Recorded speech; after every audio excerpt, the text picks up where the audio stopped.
Hi everyone, welcome back or welcome if you're new. My name is Nikki and this is Interbeauty. This is a channel all about beauty, so makeup, skincare and perfume of course. And if you would like to know what we're going to talk about today, it's going to be the Estée Lauder Double Wear.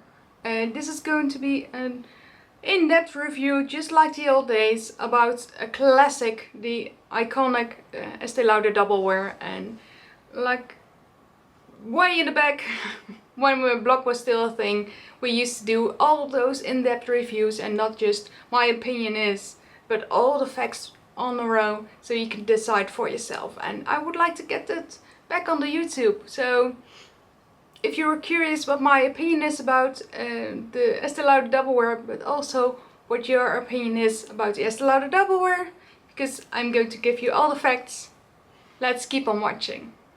Alright, let me tell you a bit about my skin. I have psoriasis, so my skin will often have dry patches on. Right now I have some over here, so not really nice. At the same time, I'm combination skin but acne prone, so especially over here when the time of the month comes, and oily around the ear. So my foundation will dissipate over here. It will crease over here and it clings to my dry patches when I have some psoriasis on my neck as well right now. Today we're going to start with a foundation that's a classic, everybody knows it, and I absolutely love it, so that's a spoiler. This is the Estée Lauder Double Wear Stay in Place foundation, and everybody knows this foundation because it's been iconic for years, and I thought let's start off with a favorite so we can use it as a benchmark. Well, back when I used to do some blogging, I did lots of reviews, and one thing that stood out to me was categories, because you will give points to each category and then we'll sum it up as, well, one big number, and you will have a number for that certain product. And nowadays you don't see that as much. When people talk about a product, they just tell you about the product, what they think of it, and you just have to trust them on their word. So I'm going to give you all the facts and you can decide for yourself. This is going to be a series, so every week I will test a new foundation. I have loads of them, and you will see those in my makeup collection video that's coming soon. But right now we're starting with the Estée Lauder one. I don't have to try this one. And I have written down all the categories, so I will read them out to you. Like I said, this is the Estée Lauder Double Wear Stay in Place foundation. This is one of the 3 foundations they have right now. They have a hydrating one, they have an even fuller coverage foundation is this one, the maximum cover I believe. And you can use that to eliminate tattoos or something like that on the body. Usually they were used for photo shoots or something like that, when they have to cover up something on the body, because it's really full coverage. And I believe they now have a even lighter coverage, but I haven't tested that one, so can't tell you about it. I have the shade 1 and 2 Ecru, and there is a difference between the Netherlands and the US, so I'll be speaking for both of them. In the Netherlands we have 24 shades, so only 24, and there will be a range from 1 to 5. In the US there are more than 55 shades, and they range from 0 to 9. So there's quite a big of a difference. So if you're darker skinned and you can't find your foundation in the Netherlands, just order it online through Sephora or anything else, because you won't find it over here. So yeah, that's quite a down point if you ask me.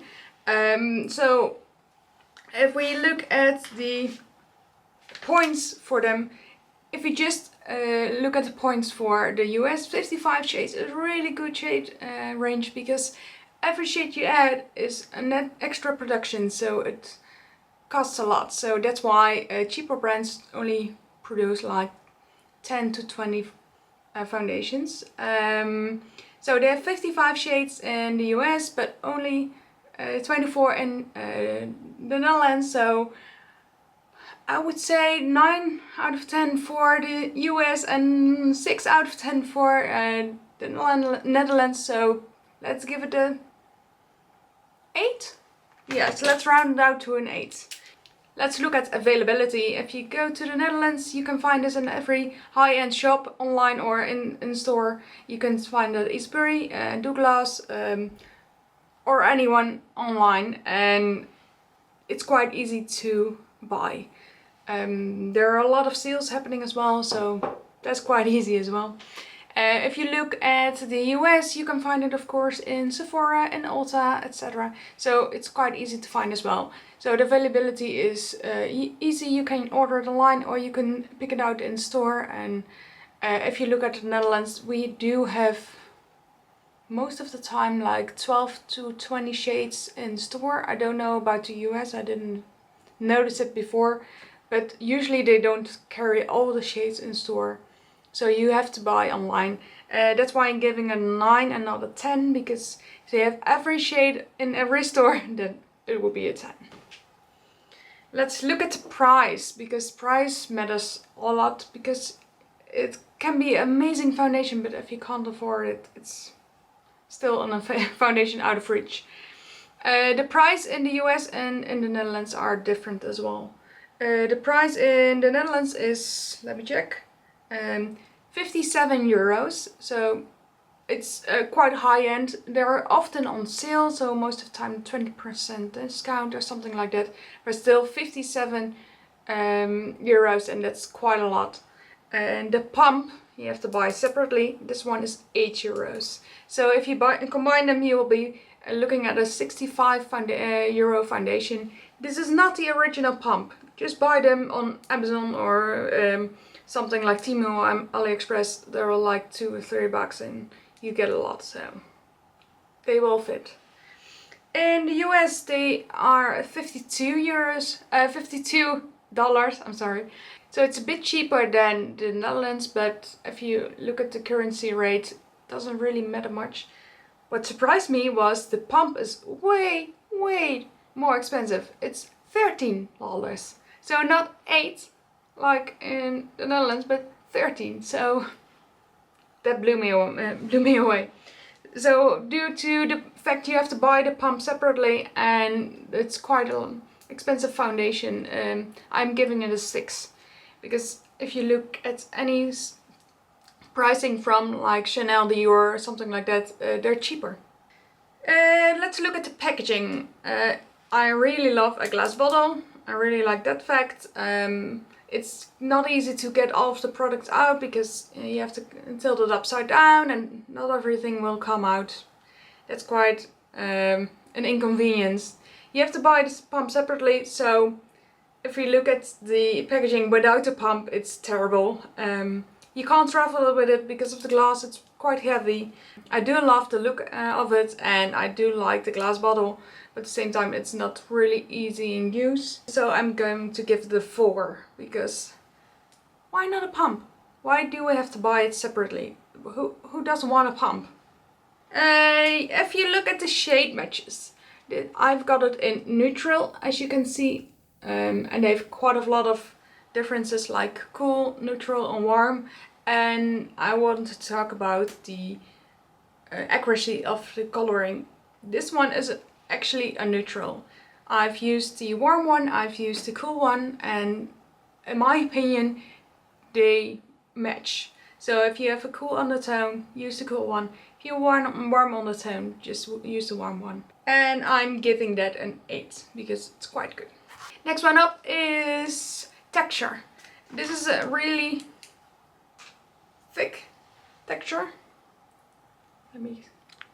It won't run off easily, but as you can see it will run. Pretty much of a fluid and it will blend quite easily. So if you look at the consistency, it's not really thick, but it's not really light and thin as well. So you will feel it on your skin. And because of that, I will give it a 7. Because it will blend away, it's really good, but at the same time you will feel it on your skin. Next one up is the name accuracy. They claim it's flawless. Yeah, it's pretty flawless. It's natural, Oh no, absolutely not. Everybody will know you will have some makeup on, but I don't mind at all. It's matte. Yes, it is. It's matte. Medium to full? No, I would say full, not medium to full. You can build it up, but it will be full to really full. So I would say just full. Long wear? Absolutely. If you look at the claims, they are quite accurate, so I would say an 8. Next one up is the blendability. Like I talked about the texture before, it's really smooth, it's satin-like, it's really pigmented, so you don't need much. I can usually do my whole face with one pump, maybe 1.5 if I have to really blend it in because of my acne or something like that. But it's really good blendability, so 8. Longevity, well, it's the most long wearing foundation that I know, that I actually have tried or used. It stays on for hours, and that's one of the things that I love the most about it, because most foundations will break up around here. So, and I don't like that fact, of course. I am a skin toucher, so during the day I will touch my skin and I don't need it to go anywhere, and this foundation will make sure of it. So for longevity, I would say a 9. Okay, last one up is overall, and if you ask me, it's the best full coverage foundation because it stays on for hours, it's really blendable, it's really smooth, it's satin-like, so it will be matte but not flat matte, so you will get some own oils that come through, but no separation or anything on your skin. Color matches are quite good, so I would give it a 9 out of 10. Okay, I've counted them all up, and if you look at the totals, that will come to 76 points out of 100. I know a 7.6 is not amazing, but that's why we're doing this tally. Some parts will score higher, some parts will score lower. If you ask me, one of the best foundations out there, yes, absolutely a 9. But if you look at all the things like shade range and price, etc., it'll be at 7.6. And now for the fun part, let's apply it. Don't mind my hands, I've been bullet journaling, so it's just a marker. For the foundation brush, I'm going to use the Ben & Rose brush in C42. I'll be using this one every single foundation review, so we'll get an even comparison. For my primer, I will be using the Embryolisse Lait Concentré every single time. For my concealer, I will be using the Saem concealer. I have 2 shades over here, the 1 and the 1.5. For my powder, I will be using my Huda Beauty in Poundcake. And for my setting spray, I will be using my Scandinavia, my absolutely favorite setting spray. I'm going to put on some Embryolisse first. My skin is quite dry at the moment because of my psoriasis. I am on some medication, pain medication, that will flare up my inflammations from my psoriasis. So, alright, we'll be placing 2 pumps on the back of my hand. Probably won't use all of them, but rather have too much than too little. And I will be using it, and I'm stippling it on my cheek.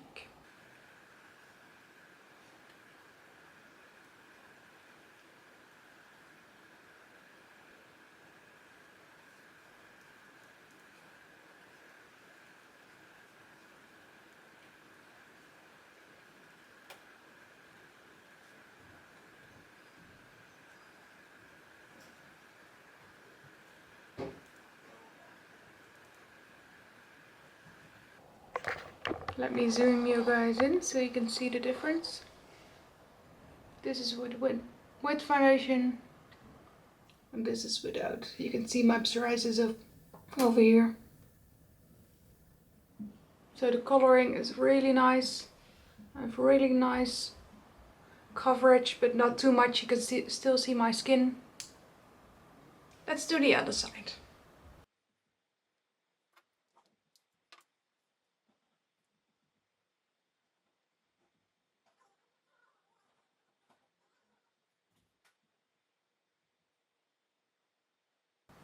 Alright, my foundation is on. I'll wipe away the rest. And this is how it looks. As you can see, it's still a bit glowy because I just applied it, but it will be setting down in a minute. So let me see if I need some extra coverage with some concealer, but I think this foundation got it all.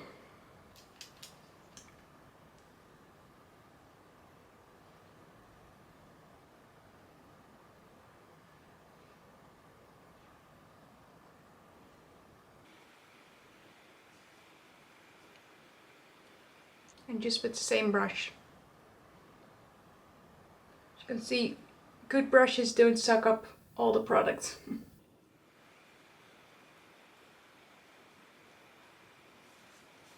And we're just going to let this settle and then we'll powder. Except for underneath the eyes, we'll do that immediately. Alright, I have a new puff. And I'll be dipping into my Huda powder. Just tap the excess on my hand and press it in so my concealer won't crease.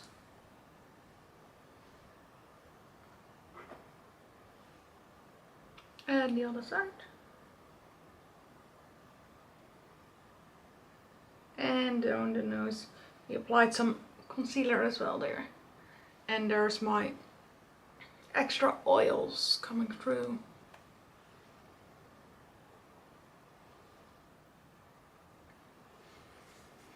We'll let the rest set, and after I've done my makeup, we'll just mist it with the setting spray and we'll look at the end result. Well guys, that's going to be it. I hope you liked my finished look. It's been a few hours right now, maybe like 5. And yeah, I really like it still. No movement at all. Let me zoom you guys in. It's still same. I just have some blush on and that's all. I really like this foundation. It's a really good benchmark for me because I wear this one often. This is my 3rd bottle, I believe, since maybe I was 15 or so.